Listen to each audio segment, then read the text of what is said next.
The royal chamber pulsed with blue light as Queen Ta studied the approaching human vessel on the massive view screen.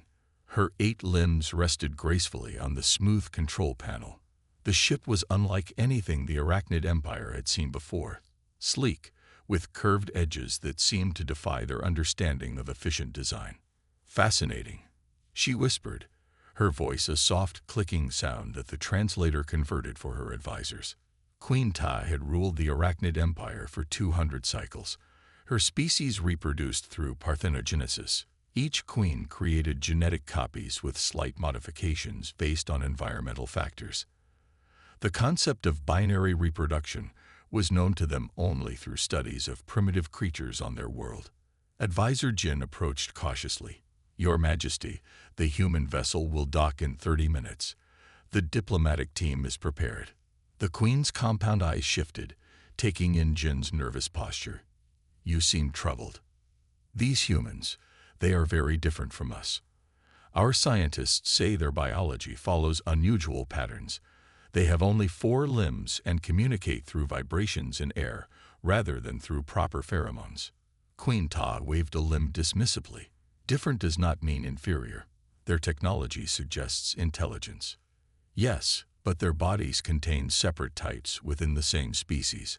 Our translators struggle with their concept of, Jin paused, seeking the right word, biological variants. The Queen stood taller, her exoskeleton gleaming in the chamber light. Then we shall learn. Prepare the welcome hall. The docking bay hummed with activity as the Arachnid honor guard took positions. Their species stood nearly 7 feet tall on average, with segmented bodies and iridescent exoskeletons. The Queen was larger, her body adorned with royal markings that caught the light. When the human vessel's doors finally opened, there was a moment of absolute silence. Ambassador Park stepped forward first. He was tall for a human but still a head shorter than the smallest Arachnid guard. His skin contained pigmentation the color of their planet's soil, and his body moved with a fluid grace that seemed inefficient yet somehow elegant. Greetings from Earth and the United Human Systems, he said, bowing deeply. The Queen's translator hummed, converting his sound waves into something she could understand. She noted how different he appeared from the images they had studied. The humans had far more variation than expected. Welcome to Arachnus Prime, Queen Ta responded, her front limbs performing the traditional greeting gesture. We are honored by your presence. Ambassador Park smiled, a curious movement of facial muscles that the Queen found oddly expressive. He presented his diplomatic team. 5 humans of varying heights, colors, and body shapes. Each one looked remarkably different from the others, which confused the Queen's advisors. In their species, such variation only occurred between different castes with specific roles. As they walked through the crystalline hallways toward the meeting chamber, Queen Ta noticed Ambassador Park observing their architecture with obvious appreciation. Your structures are remarkable, he said. The way you've integrated biological elements with crystal technology is unlike anything in human space. We believe harmony between the organic and inorganic is the path to advancement, she replied. Your ship suggests a different philosophy. Park nodded. Humans tend to separate our living spaces from our technology, an old habit from our evolutionary past, perhaps. This intrigued her. Evolution shapes all species differently. In the great meeting hall, refreshments had been prepared based on chemical analysis of human nutritional needs. The humans seemed pleased but hesitant with the offerings, another curious reaction, the Queen noted. During initial discussions of trade and borders, everything proceeded smoothly. The humans were reasonable, their requests modest. But when conversation turned to cultural exchange, the first miscommunications began.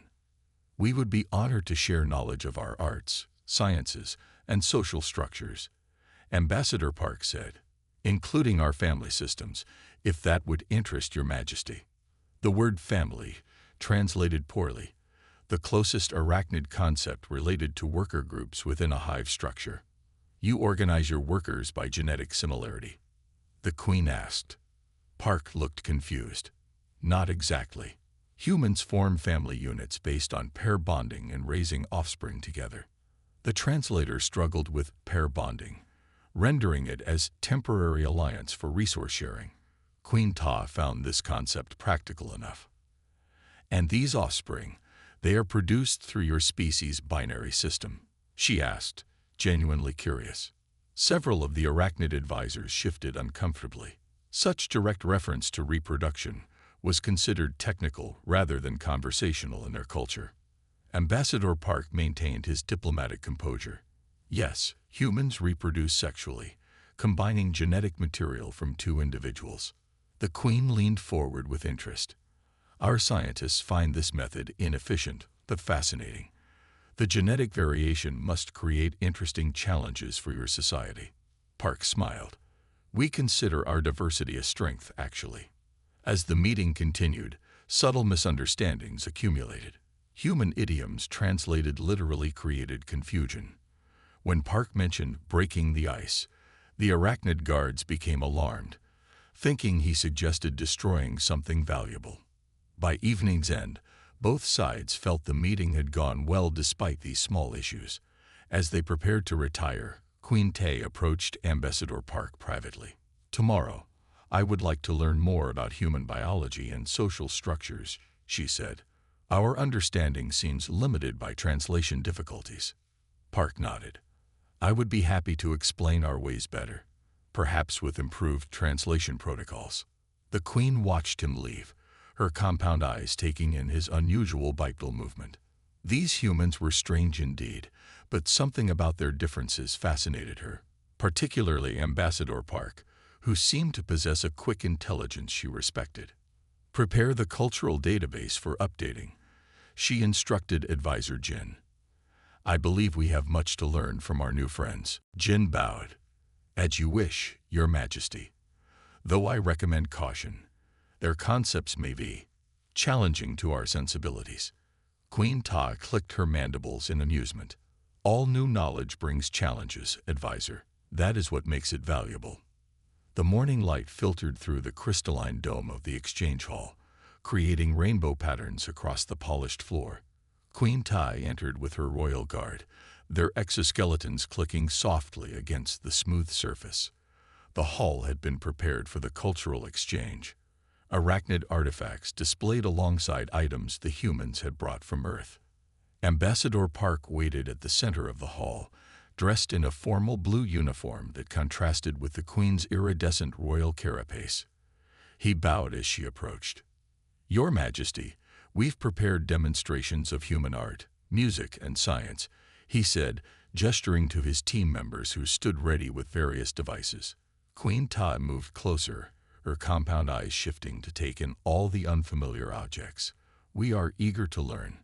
My scientists are particularly interested in your bioengineering methods. The first presentation came from a human female who operated a strange stringed instrument. When she drew a bow across it, the sound vibrated through the hall in a way that made the Queen's sensory hairs quiver. This is what we call music, Park explained, a form of communication through sound patterns. Fascinating, Queen Ta said. We communicate through chemicals and touch patterns. Sound is primarily functional for us. Next came displays of human painting, sculpture, and dance. The arachnids watched with increasing interest as a human pair performed movements together that seemed both precise and flowing. Why do they move as a unit? Asked Advisor Jin. Park smiled. Dance often represents partnership in human culture. Many of our art forms explore the dynamics between individuals. The Queen noticed how the two humans touched as they danced. Your species seems comfortable with physical contact outside of necessity. Yes, Park said. Touch has many meanings for humans: comfort, affection, connection. After the arts came science demonstrations. The arachnid scientists showed their advanced bioengineering, living technology that grew and adapted to its environment. The humans watched with obvious amazement as a small device sprouted new components when placed in different solutions. Our technology evolves with us, explained Chief Scientist Kang, the Queen's lead researcher. We direct its growth rather than construct it. In return, the humans shared their computer systems and artificial intelligence models. What they lacked in biological integration, they made up for in computational power. As the exchange continued, Queen Ta found herself drawn to Ambassador Park's explanations. His way of thinking seemed refreshingly different, less collective and more individually creative than her species' approach. During a break in the presentations, she approached him privately. "Your people think differently than ours. You seem to value unpredictability." Park considered this. "We call it creativity or innovation. Humans often find new solutions by thinking outside established patterns. A useful trait," the Queen acknowledged. "Perhaps what makes your technology so different from ours." They walked together past more displays. The Queen noticed images of human family units, adults with smaller humans. "These are your offspring?" she asked. "Yes, human children," Park explained. "They develop slowly compared to many species, and you remain with them during development." "Both types of adults?" Park nodded. "Ideally, yes. Human children benefit from extended parental care." The Queen found this concept oddly appealing. In her species, offspring were self-sufficient almost immediately, with only royal larvae receiving extended attention. "I would like to understand more about human biology," she said. "Our database contains limited information on your reproductive processes." Several nearby arachnid advisors shifted uncomfortably at this direct approach. Park maintained his composure. "Of course.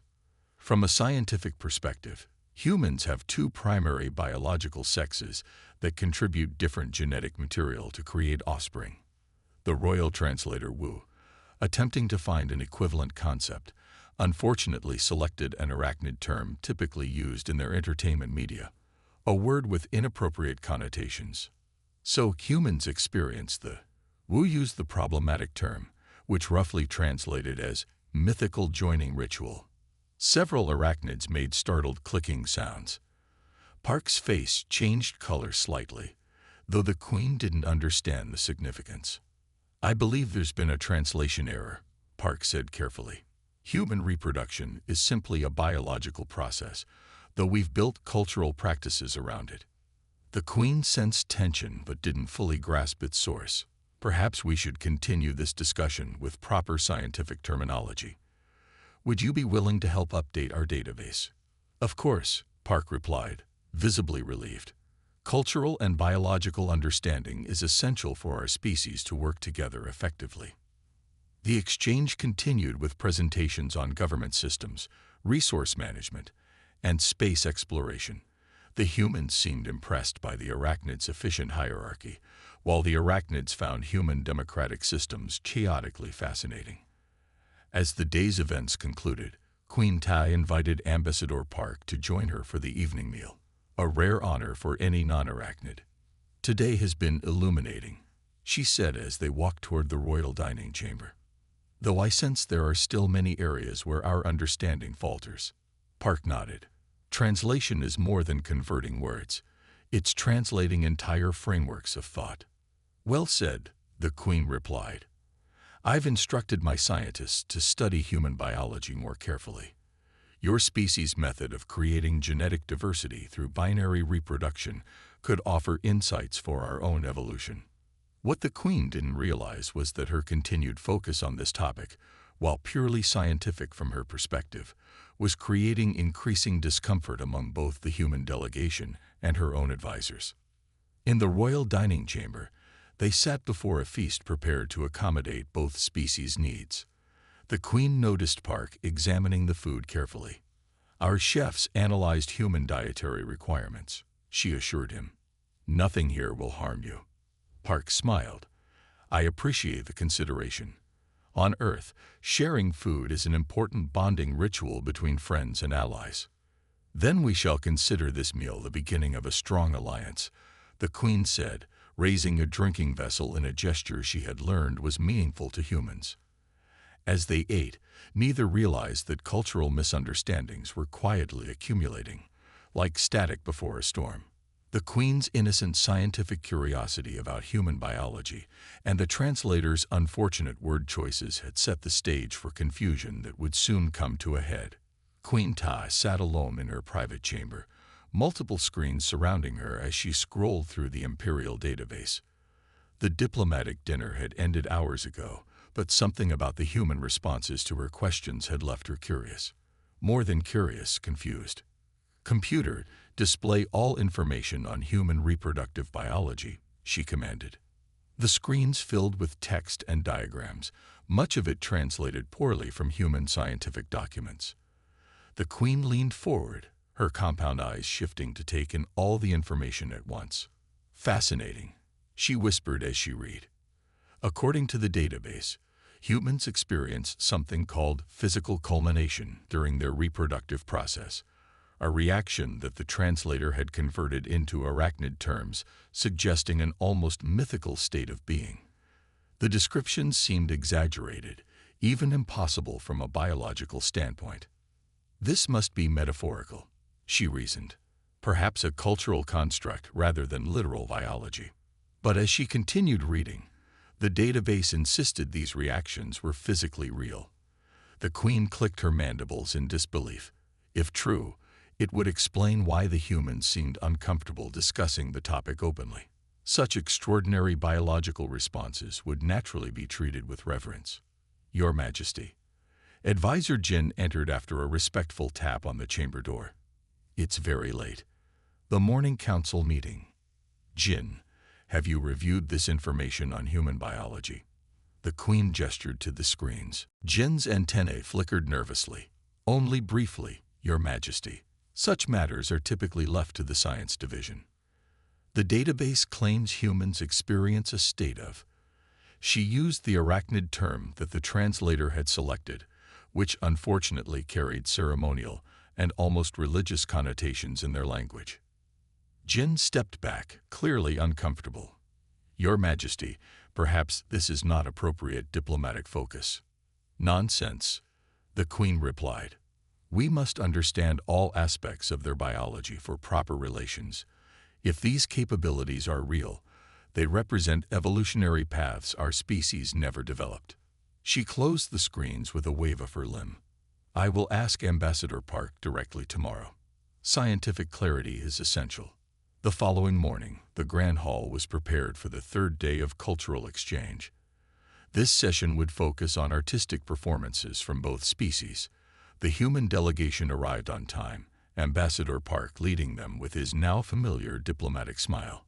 "Your Majesty," he bowed, "we've prepared demonstrations of human music and dance that we believe will translate well across our cultural differences."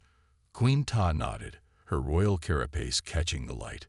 "Before we begin, Ambassador, I have been reviewing our scientific database and find myself with questions about human biology." Several members of both delegations shifted nervously. The Queen noticed but didn't understand their reaction. "Perhaps we could discuss scientific matters privately after the performances," Park suggested smoothly. "As you wish," the Queen agreed.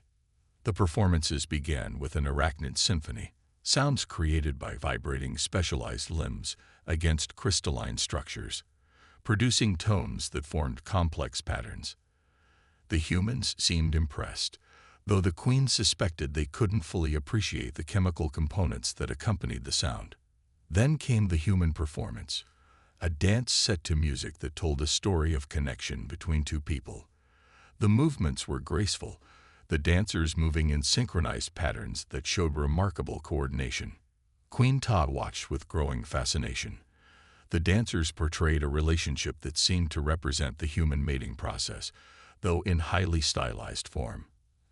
As the dance reached its climax, the two humans embraced in a way that triggered a memory of the database descriptions. During the reception that followed, Queen Ta approached Ambassador Park while he was momentarily alone. "Your dancers performed beautifully," she said. "The story they told, was it about human reproduction?" Park nearly choked on his drink. "Not exactly, Your Majesty. It represented a romantic relationship, which is a social and emotional bond between humans." "Interesting. And this bond, It relates to what your species experiences during physical culmination. She used the problematic translated term again, unaware of its inappropriate connotations. Park's face changed color dramatically. The Queen had learned this reaction indicated strong emotion in humans, though she couldn't distinguish between types of emotions. "Your Majesty," Park said carefully, "I believe there's been a significant translation error. The term you're using doesn't translate properly in our languages." Before he could explain further, they were interrupted by the arrival of several Arachnid Council members who had overheard the conversation. Their postures communicated shock and dismay. "Your Majesty," hissed Council Leader Ba, "such topics are not appropriate for diplomatic discourse." The Queen turned to her counselor in surprise. "I'm merely seeking scientific clarity."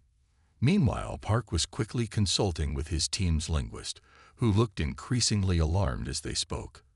"Your Majesty," Park said, returning to the conversation, "our translator has informed me that the term being used in your language carries ceremonial and almost religious connotations that don't accurately reflect human biology." Queen Tay's antennae quivered in confusion, but the Imperial database describes human reproductive culmination as an almost transcendent state-off. "Stop," Council Leader Ba interrupted. "This is inappropriate." The reception hall had fallen silent. Both delegations were now watching the exchange with varying degrees of horror and embarrassment. The Queen suddenly realized she had violated some unspoken protocol, though she didn't understand what it was. "I apologize if I've caused offense," she said formally. "My interest was purely scientific." Ambassador Park attempted to salvage the situation. "Perhaps we should review the translation matrices to ensure better communication going forward." "Yes," the Queen agreed, grateful for the diplomatic exit. A wise suggestion. But the damage was done. As the reception ended early, Queen Ta noticed how the human delegation clustered together, speaking in low voices. Her own council members were similarly grouped, many casting disapproving looks in her direction. "What have I done wrong?" she asked Advisor Jin as they returned to the royal chambers. Jin's response was careful. "Your Majesty, some biological matters are considered private in many cultures, including apparently both ours and theirs, though for different reasons." "But I ask out of scientific curiosity," the Queen protested. "The context and setting matter as much as the intent," Jin replied gently. "And I fear our translation system has converted your scientific inquiry into something that sounded inappropriate." Queen Ta clicked her mandibles in frustration. "How can we form an alliance if we cannot even discuss basic biology without misunderstanding?" As she retired to her chambers, the Queen felt something she rarely experienced: embarrassment. She had somehow violated social protocols she didn't understand, potentially damaging the diplomatic relationship with the humans.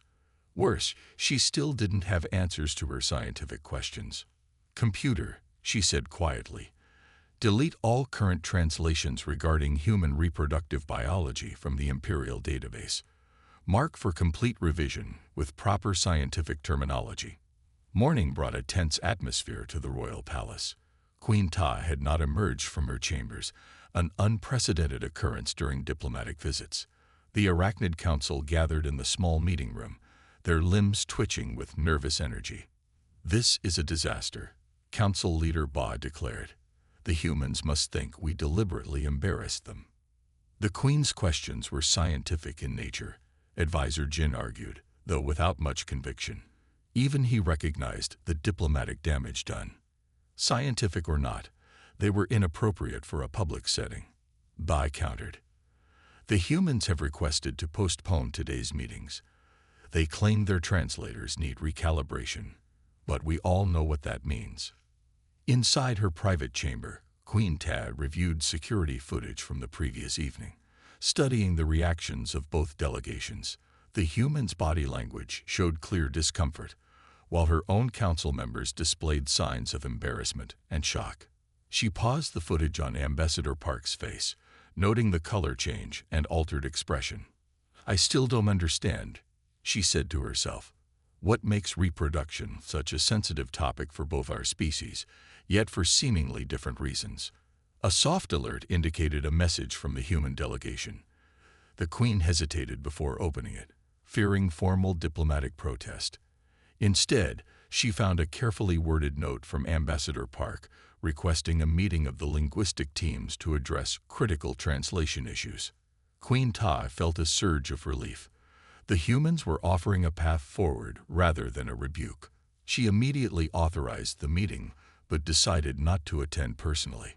Her presence might only complicate matters further. Meanwhile, in the human quarters, Ambassador Park faced his own crisis meeting. "We need to be clear about what happened," said Chief Linguist Han, who had spent the night analyzing the translation errors. The Queen wasn't being inappropriate by her cultural standards.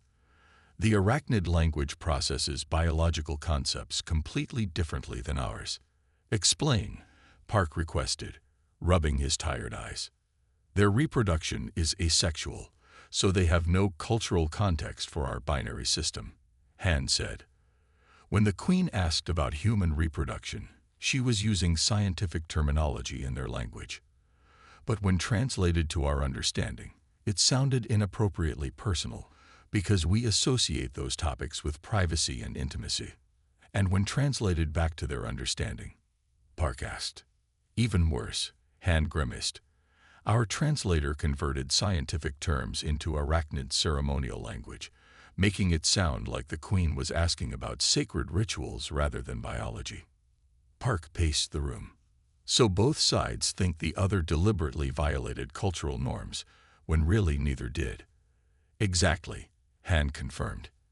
"It's a classic cross-species communication failure." Back in the Arachnid Council room, similar realizations were emerging. The humans reproduce through a binary method that their culture surrounds with privacy protocols, explained Chief Scientist Kang. "When we discuss it using our ceremonial terminology, it creates inappropriate connotations." "Why wasn't this identified before first contact?" demanded Council Leader Bai. "Because our translation system uses our cultural frameworks to interpret their concepts," Kang replied. "We have no direct experience with their reproductive method, so the system selected the closest match in our language, which happened to be ceremonial rather than scientific." In the afternoon, the linguistic teams met in a small conference room. Human linguist Han and arachnid translator Wu faced each other across a table covered with translation devices and cultural reference materials. "We need to rebuild the biological section of the translation matrix from scratch," Han suggested.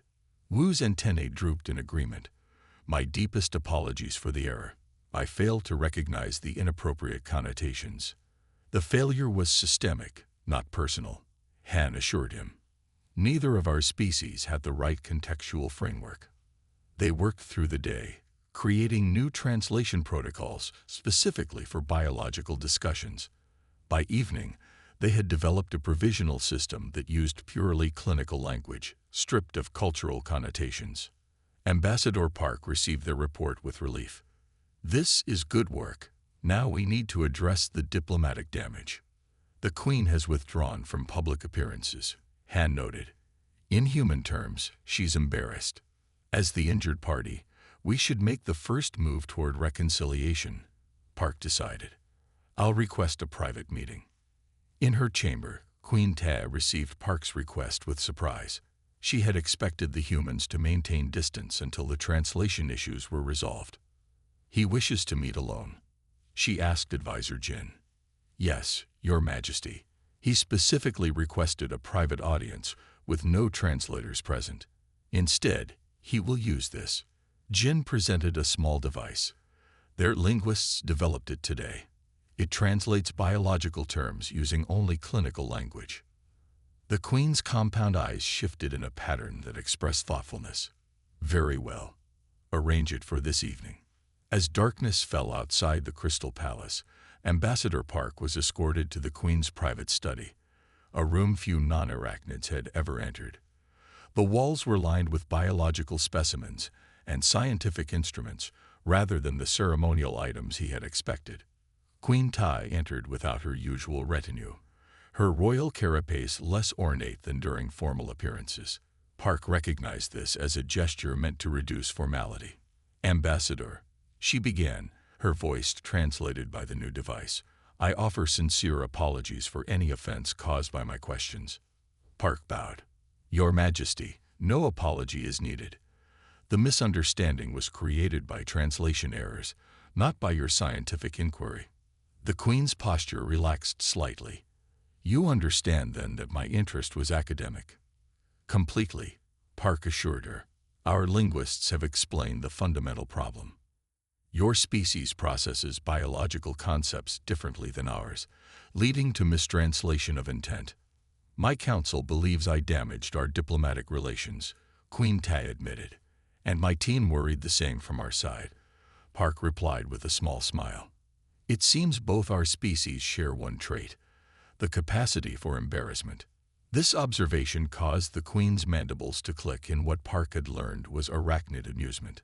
"Perhaps," she suggested, "this incident, though uncomfortable, will ultimately strengthen our understanding of each other." "I believe it will," Park agreed.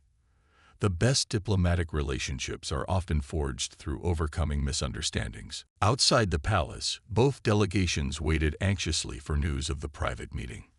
When Ambassador Park finally emerged from the Queen's study after 2 hours, his relaxed expression told them everything they needed to know. "The crisis is resolved," he announced to his team. "Tomorrow, we resume cultural exchange with better understanding and new translation protocols." Across the palace, Queen Tai made a similar announcement to her council.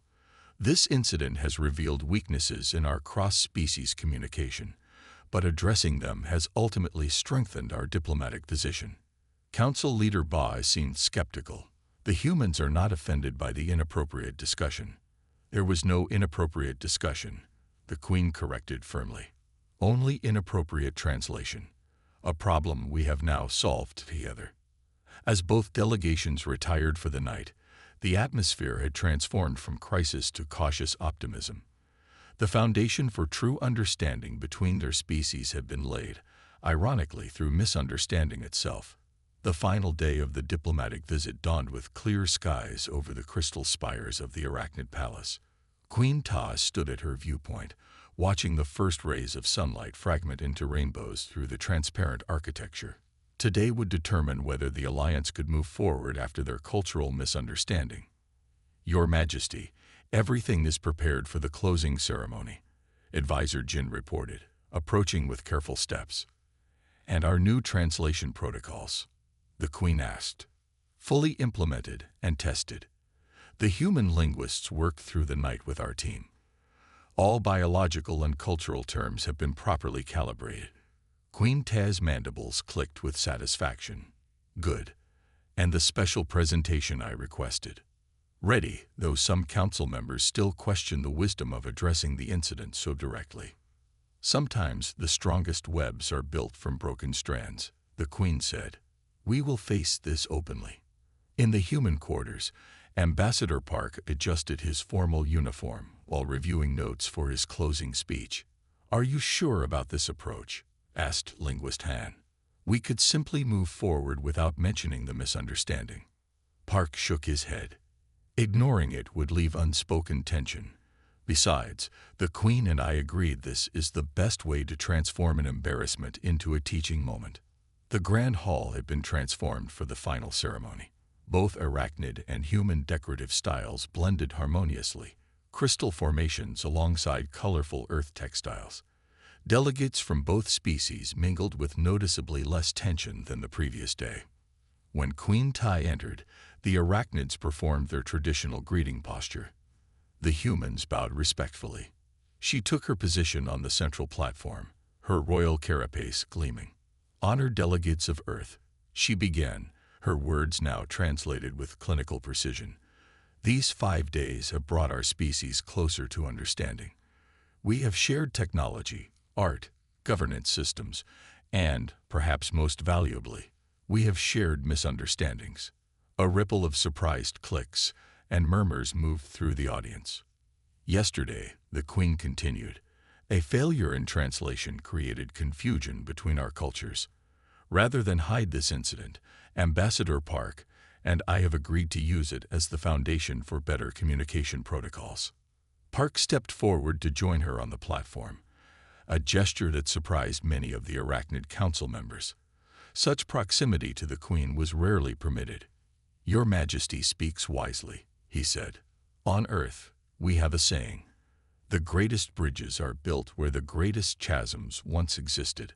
Our misunderstanding exposed a chasm in our communication, one we have now bridged together." The Queen's compound eyes shifted toward Park in what he had learned was a sign of respect. "Today," she announced, "we will sign not one treaty but two.